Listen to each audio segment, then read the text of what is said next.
Good morning friends. আজকে আমি আপনাদেরকে দেখাবো মাছের মাথা দিয়ে বাঁধাকপির রেসিপি। প্রথমে আমি বাঁধাকপিটা কেটে নিয়েছিলাম, তারপরে একটা কড়াইতে তেল গরম করতে দিয়ে তার মধ্যে মাছের মাথাটা ভেজে নেব।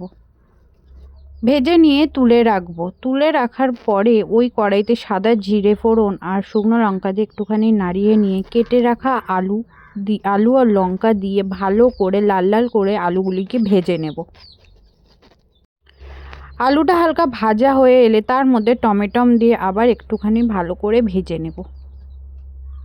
ভেজে নিয়ে তার মধ্যে হলুদ গুঁড়ো, ধনের গুঁড়ো, জিরের গুঁড়ো, কাশ্মীরি লঙ্কার গুঁড়ো দিয়ে ভালো করে মিশিয়ে নেব। ভালো করে মিশিয়ে নিলাম।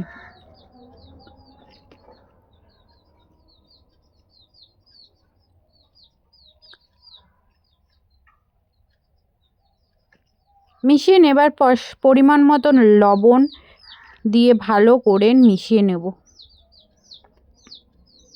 তারপরে একটু আদা রসুনের পেস্ট আর একটু কড়াইশুঁটি দিয়ে ভালো করে মিশিয়ে নিলাম।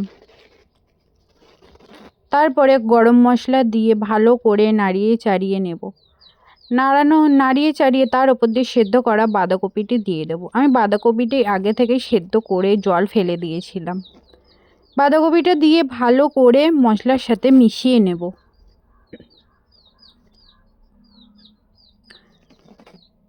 ভালো করে নাড়িয়ে চাড়িয়ে মিশিয়ে নিতে হবে। মিশিয়ে নেওয়ার পর দেখব আলুতে কিছুটা সেদ্ধ হয়ে এসেছে। তারপরেই মাছের মাথাগুলো দিয়ে দেবো। মাছের মাথাটা আমি আগে থেকে একটুখানি ভেঙে নিয়েছিলাম।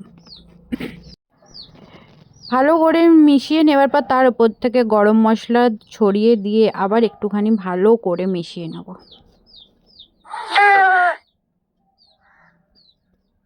মিশিয়ে নেওয়ার পরে ভালোভাবে নাড়িয়ে যেতে হবে, কষতে হবে, ভালো করে কষতে হবে।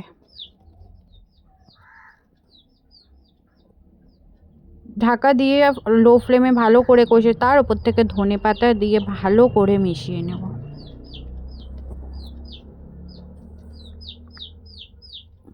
মিশিয়ে নেওয়ার পরে তৈরি হয়ে গেল আমাদের মাছের মাথা দিয়ে বাঁধাকপির রেসিপি। আমার ভিডিও আপনাদের কেরম লাগে আমাকে অবশ্যই কমেন্টে জানাবেন।